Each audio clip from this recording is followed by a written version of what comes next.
Oi pessoal, tudo bem? Essa é a parte 4 de uma série de videoaulas para profissionais das equipes dos Núcleos de Vigilância em Saúde das UBSs do município de São Paulo. Hoje nós vamos falar sobre a importância da informação. Uma das premissas básicas da vigilância em saúde é a informação para a ação. Ou seja, toda informação gera uma ação dentro da vigilância em saúde. E se essa informação não for correta, no prazo correto, ela pode prejudicar as ações de vigilância em saúde. Então vamos falar um pouquinho da importância dos núcleos de vigilância em saúde nessa questão da informação.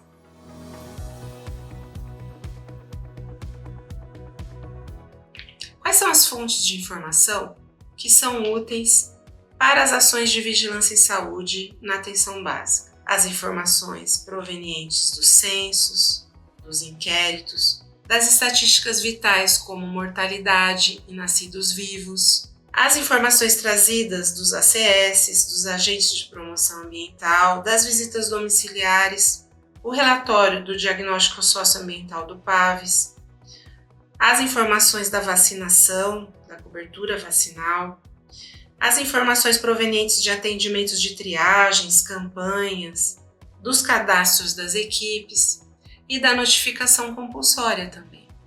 Então, esses dados podem ser primários, ou seja, coletas específicas para determinada finalidade, ou podem ser dados secundários, de fontes existentes, de bancos de dados.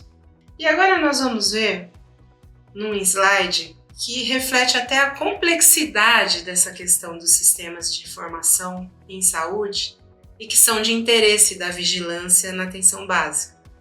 Nós temos muitos sistemas de informação, nós utilizamos de sistemas de informação como dados do SINASC, do SIM de mortalidade, de prontuários eletrônicos, do SINAM, do nosso sistema de informação de agravos de notificação, do SIGA, do SIPNI, que é da vacinação, do TB-Web, por exemplo, da tuberculose, do CIVEP-Gripe ou do ECIUS Notifica.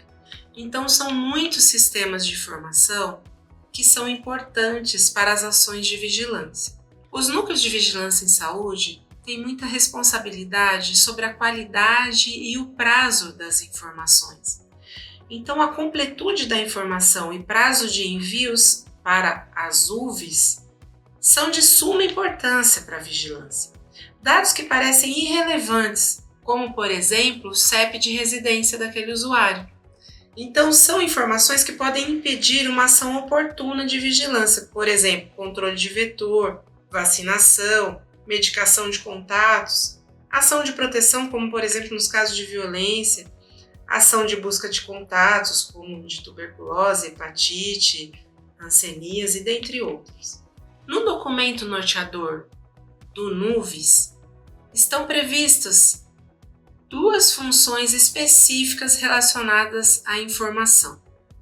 A primeira delas, garantir o registro e envio de informações relacionadas à vigilância em saúde, divulgando internamente a importância da qualidade e do monitoramento dos dados, do preenchimento de instrumentos e da efetiva alimentação de sistemas de informação quando disponibilizados para o uso da UBS. Outra função do núcleo: incentivar e realizar monitoramento para que todos os profissionais de saúde da unidade realizem a notificação compulsória dos casos. Essa função não deve se restringir aos componentes do núcleo de vigilância. E o núcleo deve qualificá-las antes de enviá-las a UVs, cumprindo os prazos estipulados para cada agravo e doença de notificação. Qual a importância do registro das informações? Vamos olhar para essa figura que mostra a ponta do iceberg, que é visível, e o restante do iceberg abaixo da água. A falta de detecção de casos, por exemplo, a não realização de uma busca ativa, de um teste rápido, de uma aferição de pressão arterial ou de glicemia, realização do Papa Nicolau ou mamografia, a não valorização de um sintoma leve ou falta de registro adequado em prontuário, por exemplo, o CID inadequado, a subnotificação de casos, dentre outros, podem mascarar a situação epidemiológica real. Então, o que não se sabe está embaixo da água. Então, olhando para essa ponta do iceberg, muitas vezes a gente está enxergando só essa situação epidemiológica que é visível, que foi registrada, que foi detectada, e o restante não. Então, abaixo desse nível da água podem estar casos de hepatites virais B e C não detectadas por falta de teste rápido. Podem estar vários casos subnotificados. Uma premissa básica também da vigilância é conhecer para controlar. É importante que a informação esteja correta e que reflita a realidade. A avaliação da curva epidemiológica, com análise temporal, e a avaliação espacial podem indicar o padrão de crescimento da doença. Por exemplo, pode se tratar de um surto se houver um aumento inesperado no número de casos de determinada doença em uma região específica. Quando há vários surtos não delimitados a uma região, se trata de uma epidemia. E numa pandemia, o número de casos da doença é acima do esperado, afetando vários países e continentes.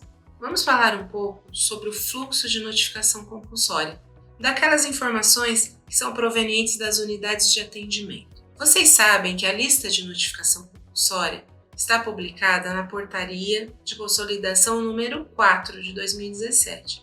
Nessa portaria de consolidação, vão sendo atualizadas as listas de notificação compulsória. Vamos acompanhar no slide qual é o fluxo da informação de uma notificação compulsória.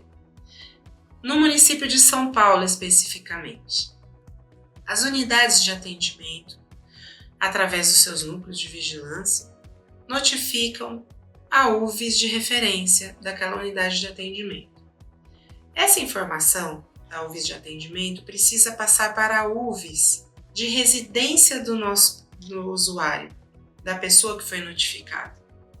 Essa UBS de residência ou de referência da residência do usuário vai desencadear as ações de vigilância sob a orientação da UVS local. E essa informação, ao mesmo tempo, ela segue para um banco de notificação, o SINAM, ou outros sistemas de informação. A Covisa consegue visualizar essas informações e os níveis de vigilância também, UVS, DRVS, e até o Estado e o Ministério da Saúde também. Então, vejam a importância dessa informação iniciar de forma correta, porque ela vai chegar no Ministério da Saúde também. Além dela seguir esse fluxo e chegar no Ministério da Saúde, ela também vai ajudar a desencadear ações de controle dessa doença. A lista de notificação compulsória, como eu disse para vocês, ela está prevista lá na Portaria de Consolidação número 4 de 2017, mas no município de São Paulo nós temos algumas especificações. Os núcleos de vigilância das unidades básicas devem estar atentos a qualquer atualização da lista de notificação compulsória por meio da UVS e também a especificações do município de São Paulo, que muitas vezes tem algumas portarias e legislações complementares a essa lista.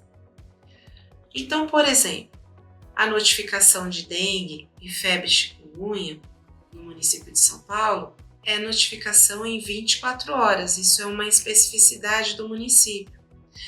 A portaria de 2015 de violência e acidentes, a portaria de 2020 que torna a esporotricose uma doença de notificação compulsória no município de São Paulo, dentre outras que possam acontecer, possam ser publicadas. E quais são as ações da atenção básica na ocorrência de um agravo ou de uma doença?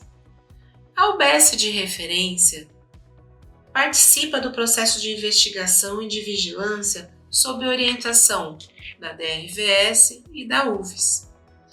Então, ela faz visitas domiciliares, entrevistas, avaliações clínicas, visando a identificação de fatores determinantes e condicionantes, da causalidade ou da manutenção daquela situação, o auxílio na confirmação de diagnóstico, por exemplo, com exames complementares, a avaliação de risco de disseminação ou agravamento daquela situação de saúde, o bloqueio vacinal, o controle de vetor, o uso de medicamentos para controle daquela doença e a avaliação de contatos.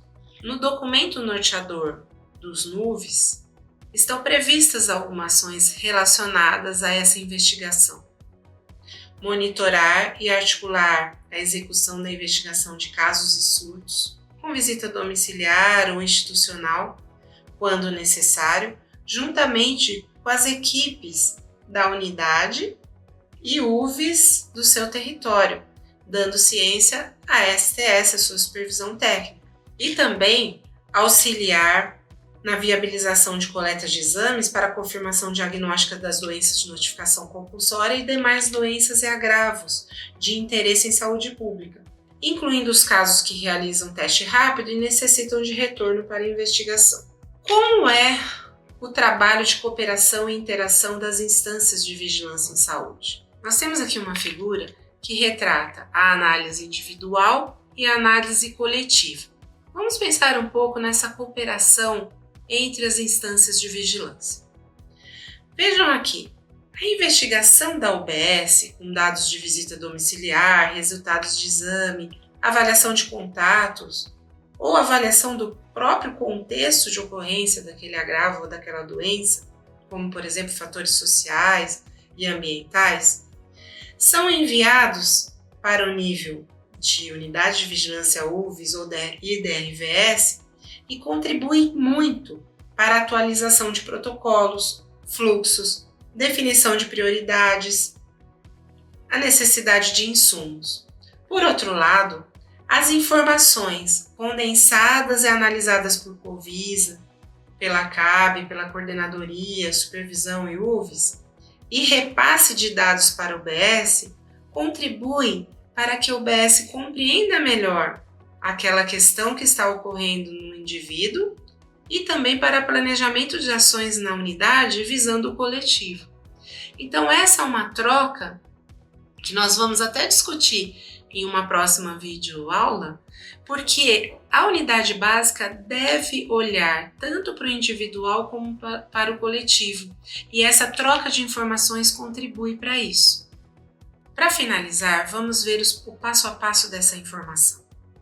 Através da observação, onde ela começa, no atendimento do usuário, esse dado é registrado num banco, é feita uma análise, então esse dado virou uma informação a partir do momento que ele foi analisado. A partir do momento que ele é interpretado, ele vira um conhecimento científico e ele é registrado e divulgado para quem atendeu esse usuário, esse retorno da informação. Como que ele é divulgado? Através de boletins, através de informes técnicos, através de painéis de monitoramento.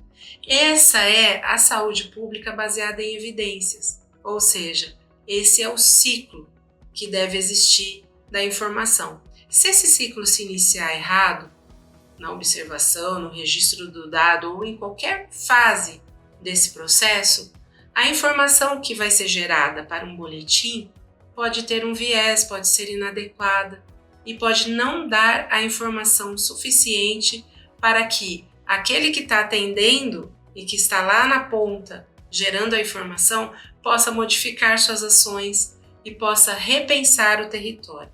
Então, essa é a importância do dado estar de forma correta e no prazo estipulado pela legislação. Finalizamos então a nossa videoaula 4 e nos vemos na próxima.